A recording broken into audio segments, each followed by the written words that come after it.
planes of reality. Because I could not identify the position of my body in space, I felt enormous and expansive, like a genie just liberated from a bottle. What a wonderful expression of what it is. And my spirit soared free like a great whale gliding through the sea of silent euphoria, nirvana. I found nirvana. I remember thinking there's no way I could ever be able to squeeze the enormousness of myself back inside this tiny little body. But I realized, but I'm still alive, and I found nirvana. And if I found nirvana and I'm still alive, then everyone who is alive can find nirvana. And I picture a world filled with beautiful, peaceful, compassionate, loving people who knew that they could come to this space at any time. And that they could purposely choose to step to the right of their left hemispheres and find this peace. And then I realized what a tremendous gift this experience could be, and what an insight this could be in how to live our lives. And it motivated my recovery. So who are we?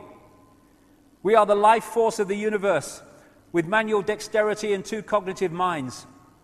And we have the power to choose moment by moment who and how we want to be in this world, right here and now. I can step into the consciousness of my right hemisphere where I am the life force power of the universe and the life force power of the 50 trillion beautiful molecular genuses that make up my form. At one with all that is, or I can choose to step into the consciousness of my left hemisphere, where I become a single individual, a solid, separate from the flow, separate from you. I am Jill Bolte-Taylor, intellectual neuroanatomist. These are the we inside of me. Which would you choose? Which do you choose, and when? I believe that the more time we spend choosing to run the deeper inner peace circuitry in our right hemispheres, the more peace we will project into the world, and the more peaceful our planet will be. And I thought that was an idea worth sharing. Quite bloody right.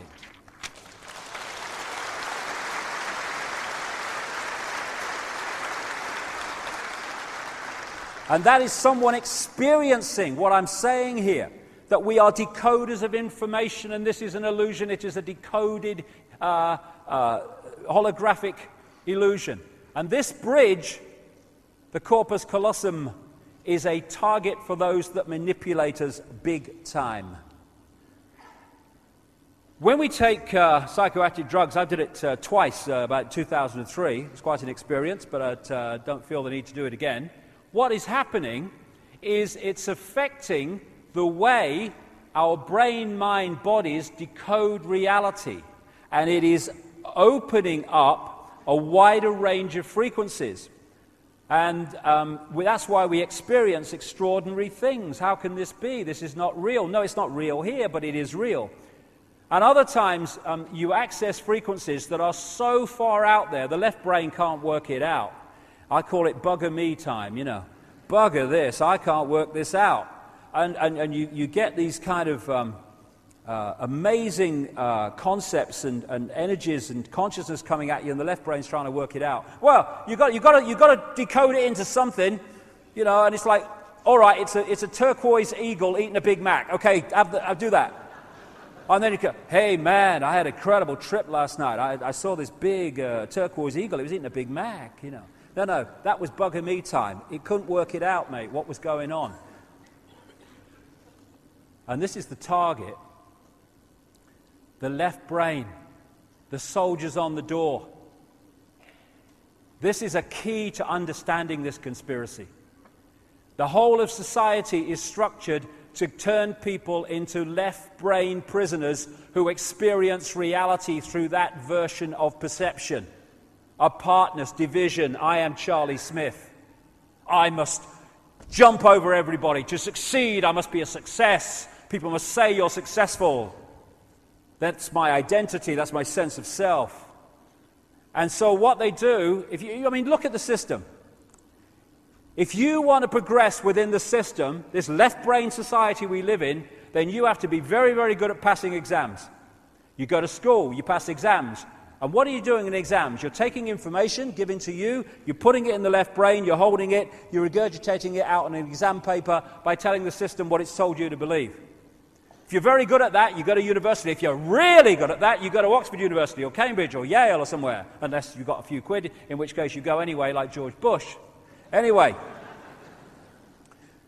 And then you choose your speciality. If you're very, very good at university at passing exams, boom, boom, boom, boom, boom, boom, then you get great degrees, and then you get your speciality, and you go into being a doctor or being a scientist and being even a politician, all these people.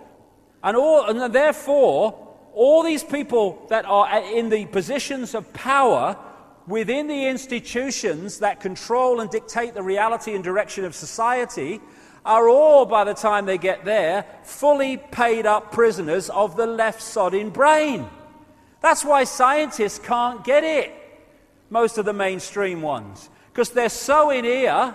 How can they understand concepts of reality in ear? They can't. That's rubbish. I can't see it, taste it, hear it, or feel it, so it can't exist. But it does. No, it can't exist. And I'm a scientist. I'm clever. And so, if you look at society, you'll see more as the months go on. You are looking at a society designed to put the centuries across the entrance to that. So this doesn't talk to itself, and they don't become whole-brain people. We become prisoners, and that prison is the prison of the left brain. That's what it is, essentially. René Descartes, the French philosopher and mathematician, said this about finding a way to express self-identity. I think, therefore I am. I would take it a stage further, and I would say at the body consciousness level, I compute, therefore I am. What we're being subjected to is mass hypnosis. Mass hypnosis, just like the stage hypnotist and the stooges on the stage, where the hypnotist puts into the stooge a programmed version of reality, a belief in reality. And then what happens is that belief edits reality to fit the belief. So suddenly they see an elephant in the audience. There's no elephant in the audience, but there is in their reality. They taste a potato and eat a potato and taste an apple, because although the electrical signal of the taste of the potato has gone to the brain, the imposed belief, the program, recodes that signal into the taste of a apple. The person is tasting an apple while eating a potato, because this is what MSG does in food. They call it a flavor enhancer. What is it? It tricks the brain to decode more taste than is actually in the food. That's what it is. And we're dealing with a mass version of hypnosis on the people of this world. Paul McKenna, he's a hypnotist and works with the mind of people, television shows and stuff like that. I watched, maybe I saw this. It used to be on the internet. I don't know if you can see it now, but it was from the Top Gear program on BBC. And if you haven't seen it, what happened was this guy, Richard Hammond, he was put under hypnosis by McKenna. And the first part of it was they were out filming at a racetrack. And of course, once you're put into a trance, a programmed reality, you lose the memory of being put into the programmed reality. That's how it works. Nothing's happened to you in your mind. So Hammond's just about to get in a car to drive McKenna around the track, and McKenna just went like that with his fingers, and Hammond went, boom, gone. And McKenna said to him, when I bring you back to a waking state, or worse to that effect, you're not going to be able to know anything about how to drive a car. He's come back, he has no idea that's happened. Sits in the car, got the key in his hand, doesn't know what to do with it. Completely lost. Doesn't know the first thing about driving a car. So they come back to the studio live here, and they have a laugh about it and everything, and Hammond thinks it's all over. But, McKenna's sitting there and everything.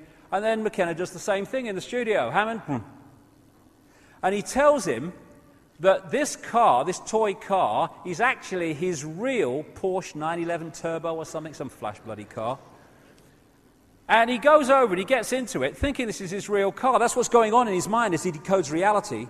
And then Jeremy Clarkson drives this one into the side of this one. He reacts as if he's just pranged his real car.